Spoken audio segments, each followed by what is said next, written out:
Halo, Assalamualaikum warahmatullahi wabarakatuh.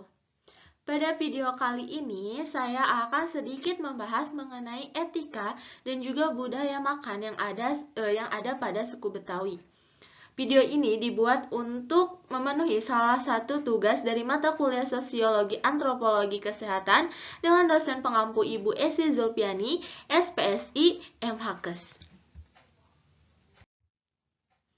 Sebelum kepada materi, izinkan saya untuk memperkenalkan diri. Nama saya Ratna Fitria Wulandari dengan nomor pokok mahasiswa 2122 3091163 dari program studi Gizi 2B Universitas Islam Al-Ihya Kuningan. Pembahasan yang pertama yaitu mengenai budaya makan yang ada pada suku Betawi. Budaya makan suku Betawi. Budaya masyarakat pada saat makan mencerminkan bagian dari ekspresi tradisi kebudayaan di suatu daerah. Pada masyarakat Betawi ada satu tradisi yang berhubungan dengan kebiasaan atau budaya makan, yaitu sarapan atau juga disebut nyarap, makan siang dan juga makan malam. Kebiasaan nyarap ini dilakukan ketika pagi hari, lalu makan siang dilakukan antara pukul 12.30 sampai dengan 13.30.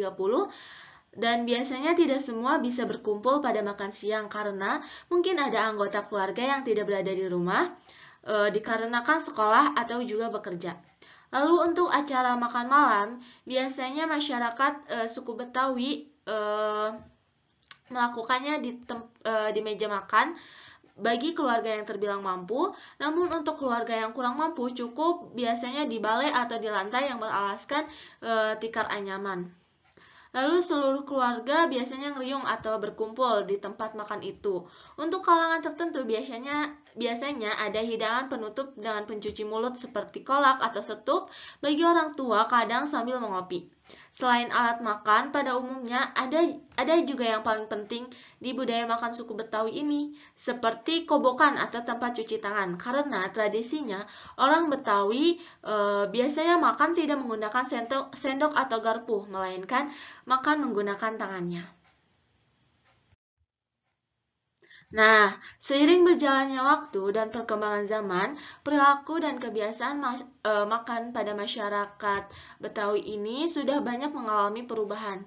Kebiasaan nyarap ini kadang biasanya dilakukan sambil jalan atau makan di warung makan, atau bisa juga di tempat beraktivitas seperti di kantor, sekolah, di kampus, ataupun kebiasaan jajan dari makanan pokok juga sudah bukan lagi berupa makanan pokok seperti nasi dan lauk. Masyarakat suku Betawi juga ini sekarang lebih mengutamakan kepada makanan yang cepat saji seperti makanan yang simpel dan cepat matang ataupun mie instan.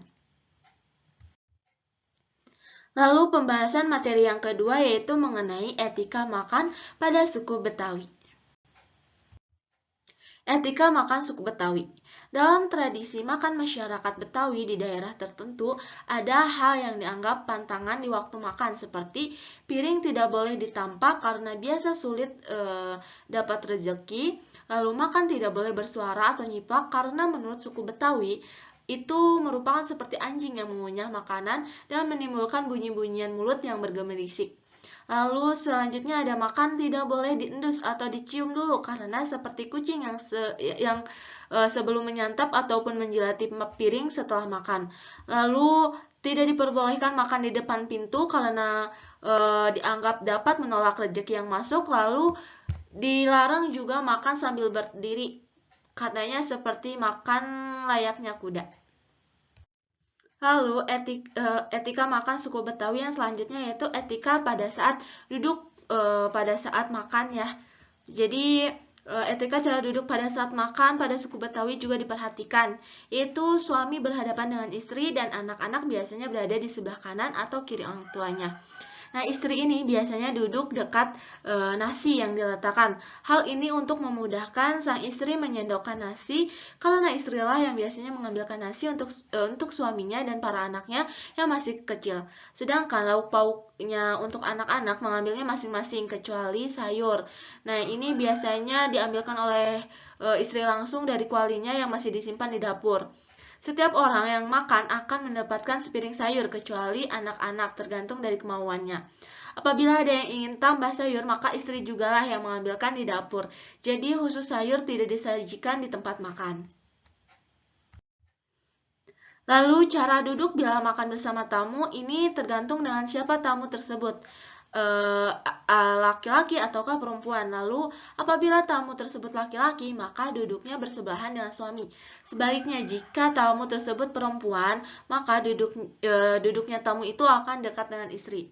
Akan tetapi bila tamu itu terdiri dari beberapa orang laki-laki, maka suamilah yang menemani makan. Demikian pula halnya bila tamu tersebut terdiri dari beberapa orang perempuan, maka istrilah yang menemani makan. Hal ini dilakukan untuk menghindari supaya tamu tersebut dapat makan dengan leluasa dan tidak canggung. Lalu terdapat pantangan-pantangan yang ada di suku Betawi ketika makan. Antara lain sebagai berikut. Yang pertama, piring tidak boleh ditampak karena dianggap mempersulit kedatangan rezeki. Lalu yang kedua, tidak dibiarkan makan nyiplak, yakni mengunyah makan dengan menimbulkan bunyi-bunyian mulut yang bergemerisik. Lalu yang ketiga, tidak boleh makan seperti kucing, yakni mencium-cium dulu makanan sebelum menyantap ataupun menjilati piring setelah makan. Lalu yang selanjutnya, menyeruput kuah sayur langsung dari tempat sayurnya. Makan di ambang pintu dan juga berdiri, lalu makan sambil berbicara juga tidak diperbolehkan. Pembahasan yang ketiga yaitu mengenai kebiasaan makan pada suku Betawi. Kebiasaan makan pada suku Betawi. Pada orang Betawi, kegiatan makan dan minum dapat dilakukan di meja makan dan gelar tikar, yakni duduk bersama-sama di lantai dengan beralaskan tikar. Makan di meja ini biasanya dilakukan ketika makan bersama-sama dengan tamu atau kerabat yang sangat dihormati. Sedangkan jika makan biasa atau makan sehari-hari itu cukup dengan duduk di atas tikar. Lalu alat-alat makan yang dipersiapkan terdiri dari piring, tesi atau sendok, lalu kokobok, tempat yang berisi air untuk mencuci tangan, lalu gelas. Nah, setiap alat tersebut tidak ditempatkan menurut cara atau aturan tertentu. Biasanya piring-piring ini dibiarkan ditumpuk. Demikian pula sendoknya kadang-kadang diletakkan di atas tumpukan piring, lalu kadang pula di samping piringnya. Kobokan hanya disediakan 1 atau 2 buah saja sehingga bila ada orang yang makan banyak, cuci tangan dilakukan secara bergantian. Nah, ikan dan nasi ini biasanya disajikan di tengah orang-orang yang makan. Sedangkan sayurnya disajikan dengan menggunakan cawan atau piring sayur. Peletakan sayur tersebut tidak bersama lauk pauk yang lainnya, melainkan sudah disajikan di depan tempat duduk masing-masing orang yang akan makan. Lalu pembahasan yang keempat yaitu mengenai pola hidup atau gaya hidup suku Betawi. Pola hidup atau gaya hidup suku Betawi. Pola hidup atau gaya hidup suku Betawi yang pertama yaitu gaya bicaranya yang ceplas-ceplos.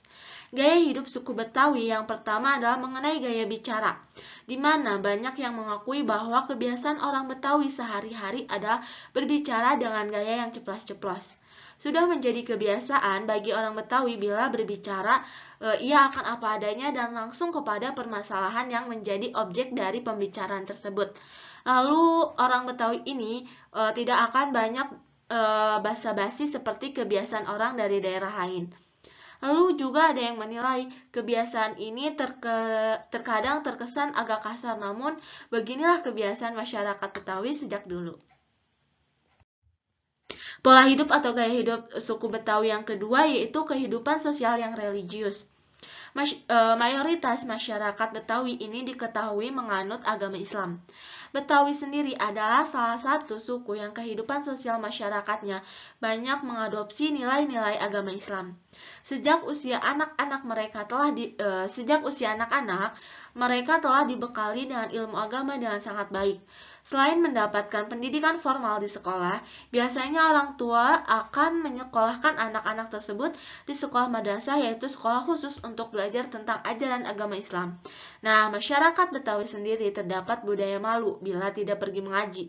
Hal itu tentu menjadi bukti bahwa masyarakat Betawi memang sangat religius perihal agama. Pola hidup atau gaya hidup suku Betawi yang ketiga yaitu suka memakai pakaian tradisional. Salah satu ciri khas lain yang bisa kita lihat dari masyarakat Betawi adalah dari penampilan mereka. Hampir sebagian besar, terutama orang dewasa yang lahir di lingkungan Betawi, sangat suka mengenakan pakaian tradisional yang telah menjadi ciri khas bangsa ini sejak dulu. Tidak jarang terdapat masyarakat Betawi yang masih memakai pakaian adat Betawi seperti baju sadariah atau koko, celana batik kompren, dan kopiah hitam.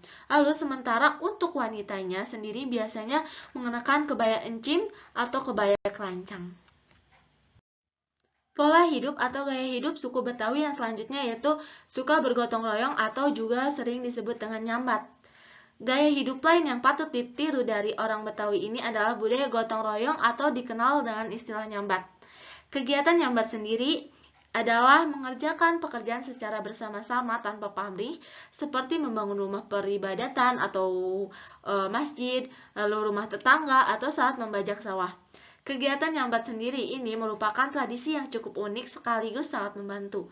Nah, biasanya pihak yang mengajak kegiatan nyambat ini akan menyediakan makanan dan minuman bagi sukarelawannya sebagai bentuk terima kasih, atau bisa juga inisiatif tetangga untuk membantu memberi makan pada orang yang sedang bekerja.